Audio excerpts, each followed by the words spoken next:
Hello. Today is what's today? Hold on. Let's get it to go. Today is July 28th. It's a Tuesday. And I am live finally. This is Coco929. I'm just coming on to talk about what I'm talking about. I know ain't nobody in here yet, but nevertheless, let's not let that stop us. So there is a picture, my avatar picture, and that avatar picture is Muhammad Ali's house that he grew up in. And Muhammad Ali is a major staple in Louisville, Kentucky because, as I stated, he grew up here. Um, but what is extra special about that house is the fact that my family, my uncles, they own their own construction company and all this and stuff. They were commissioned and had a contract. If this cat don't stop trying to catch a fly, they were commissioned and contracted to um, redo Muhammad Ali's house. It's still like the same thing on the inside, but they painted the outside. Of course, they brought it up to code and everything. And so when people come in, hey, good morning, everybody. Hey, Jay Dunn. Hey, Sandra.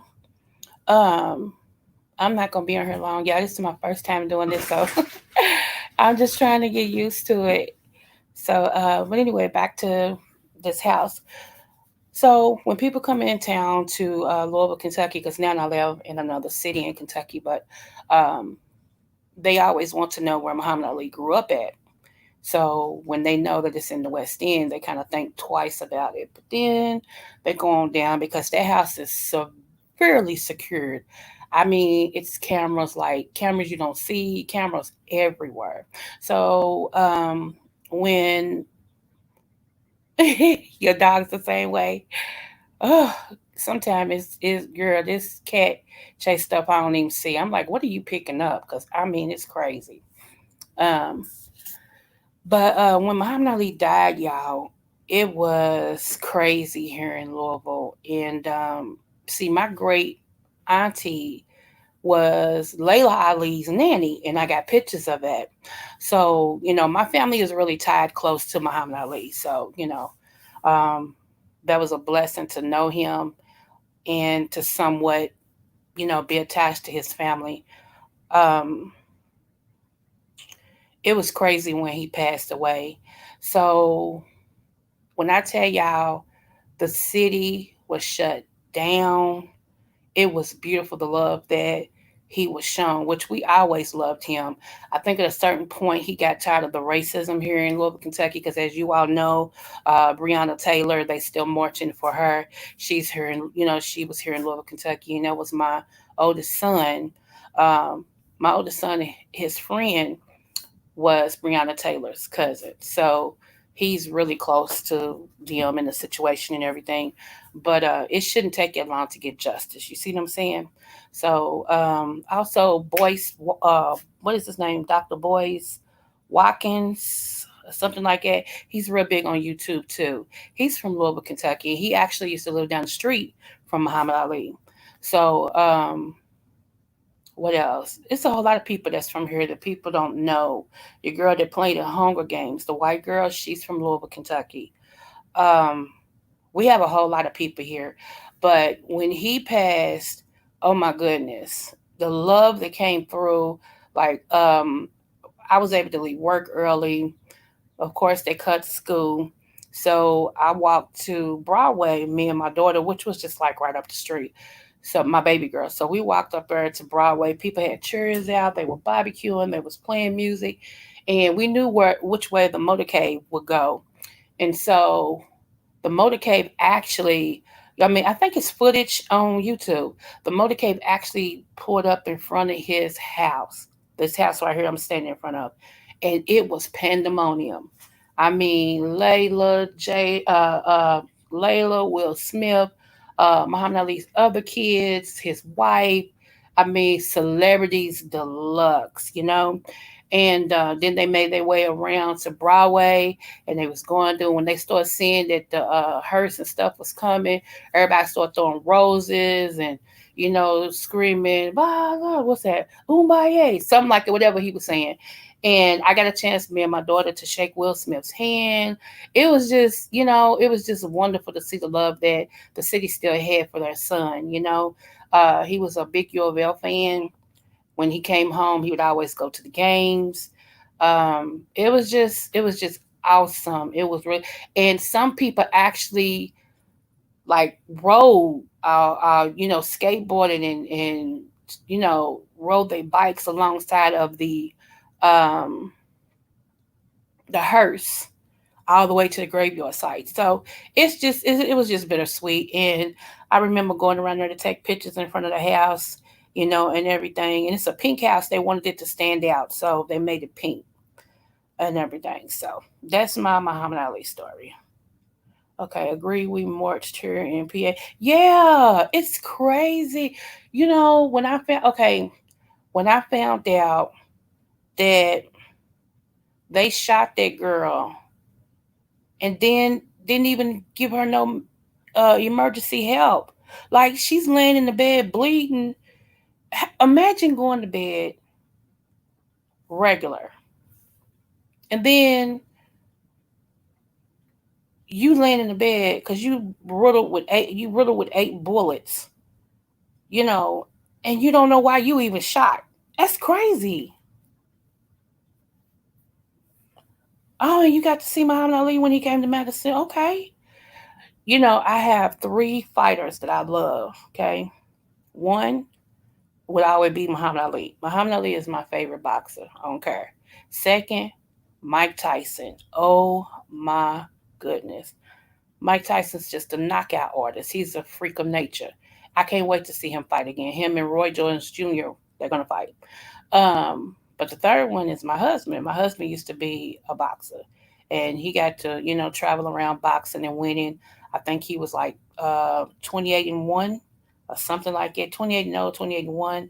He's 28-1 because his title fight, because he was whooping the man so bad, and my husband was not named like this person. They stole the fight from him. So he said that was enough for him because it's corrupt in a way. So it's just crazy. But now, this is my personal opinion. I don't like Mayweather. I ain't gonna get into it too much because he makes my skin crawl. But I don't like him. I think he's a paper fighter. I think he's arrogant. I think he's a narcissist. I just don't like him. Anybody who has to stack his money up so that everybody can see that he has money, and he lays across the money, and something's wrong, something mentally wrong. For him to be one of my patients, for real. Oh, I'm a counselor. So I would love for him to be one of my patients so we can dig into why he feels the need to um, flaunt his wealth. I make sure everybody knows he's wealthy so he can feel good about himself. I don't get that. So I sip my coffee on that. But I don't get that. But I found that on YouTube. I found a lot of people, not everybody, but a lot of people have to let you know they have this, they have that, they have this, and not in a grateful way, but in a braggadocious way. Like, I have this and you don't have I mean, it's like high school. Hey, Camille C. It's like high school, but on a mean girl situation. Thank you. It's like high school, but in a mean girl situation. You remember the mean girl? My dad was the creator of totes, and I did this, and somebody else said, well, mine, and if anybody didn't measure up to what they felt was the cream of the creme, it was like, you beneath me. Why does it have to be like it? Now, if somebody's spirit is bad, cool. I understand that because I don't deal with people who have bad energy. I don't. I speak because my grandmother told me it's never bad. It never hurts to speak. But there wouldn't be anyone that I actually take up with or get close to or connect. Danja, hey boo, you walking, go girl. I put a muscle in my thigh, my upper thigh. I have not walked in 2 weeks, like not like that. Cause every morning I get up, it's so tight, and I'm trying my best not to go to the doctor, cause I don't have Rona and don't want Rona. You feel what I'm saying? So but girl, go on and walk. I ain't mad at y'all. Y'all better get that in. So, but yeah, I don't deal with people like that. I can't get that in my spirit. When I tell people I don't beef, they are, yeah, yeah, well, no, I don't beef. I'm too much. You know what? I'm too old to beef. That's how I look at it. I'm almost 50. What I look like? I got kids in their 30s and stuff that maybe doing all that. I got grandkids. No, absolutely not. My oldest son just turned 24 2 days ago. My baby boy will be 21, and then my baby girl will be 18. What I look like? So hey, December baby, smooches to you. So no, mm-mm. And I'm not knocking nobody to do. You do what you do. You know what I'm saying? I'm just saying I don't. I'm not in no sector. I support who I support.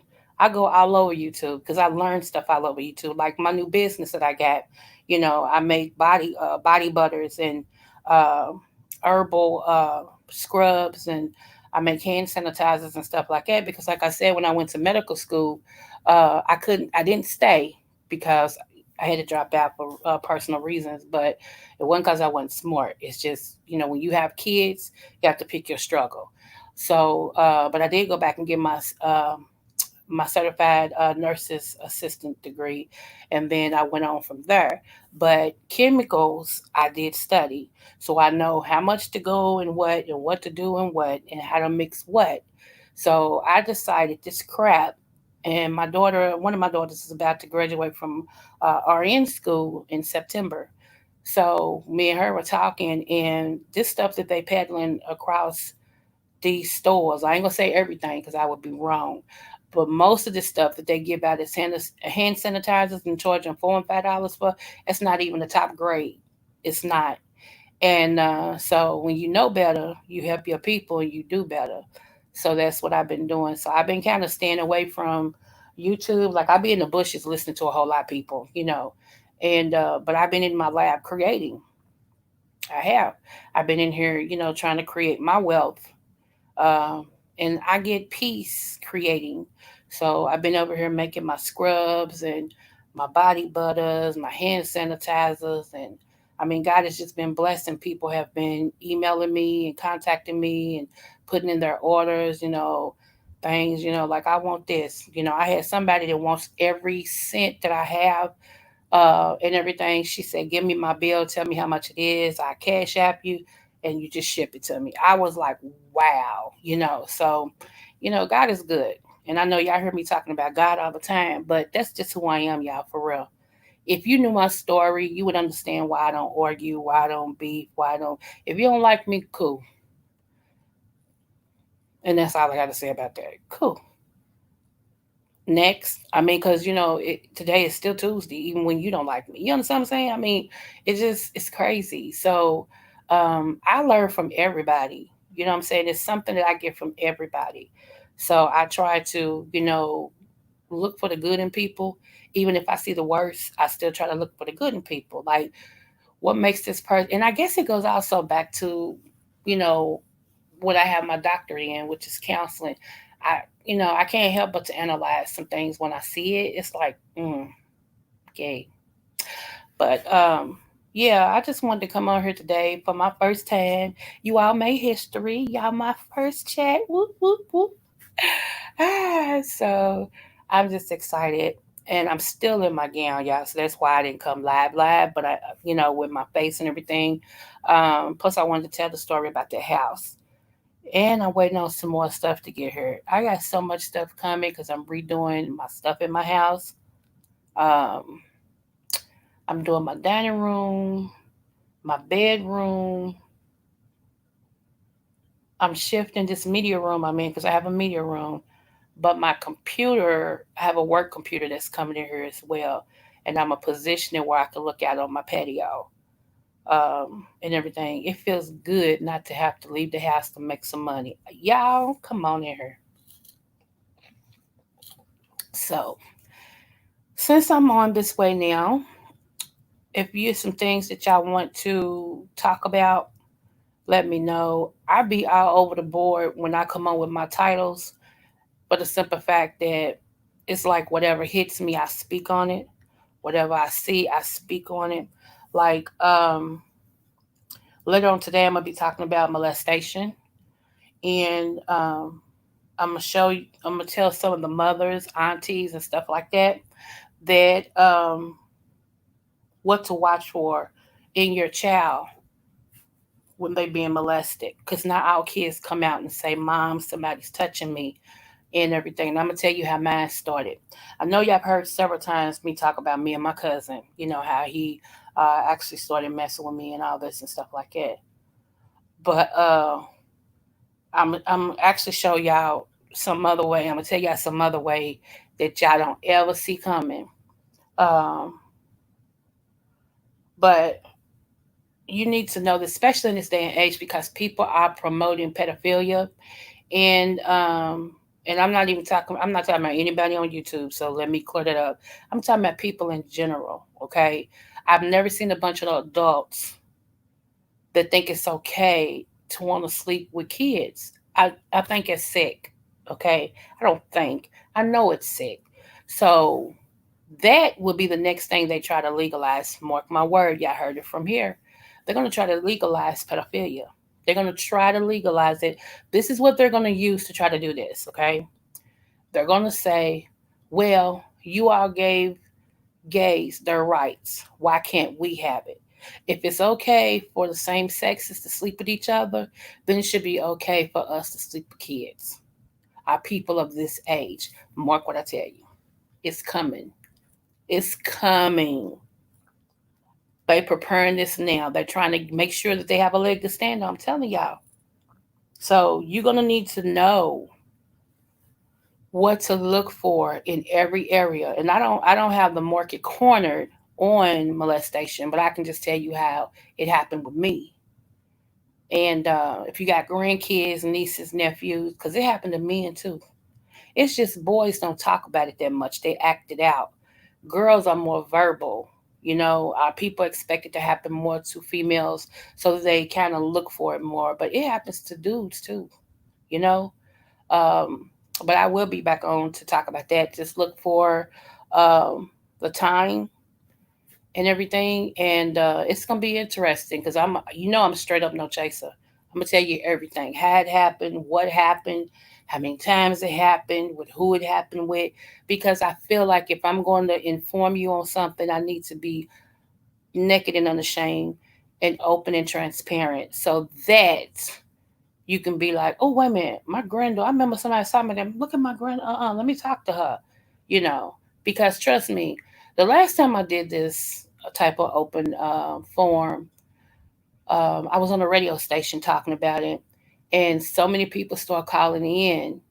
They had stopped the radio state. They had stopped listening to me to go ask the child and some grandkids if this was happening to them, and they were shocked, and they had to call right back in and say, "I just asked my daughter, and she's saying yes. I have to let y'all go, but I want to let that person on the radio know. Thank you. Keep telling it. Keep telling it." So I just want you all to know. I just want you all to know. It's best to know, and if it never happens, great. But at least you know what to look for. You know. So anyway, I am going to get off of here and I'm gonna finish my lovely coffee because I usually say, a hug can turn into a headlock at any moment if I don't have no coffee. So I am off of here, but I thank you guys, everyone, for coming in on my first live. Yay! And as I always say, smooches. Y'all have a blessed day. I see you later on.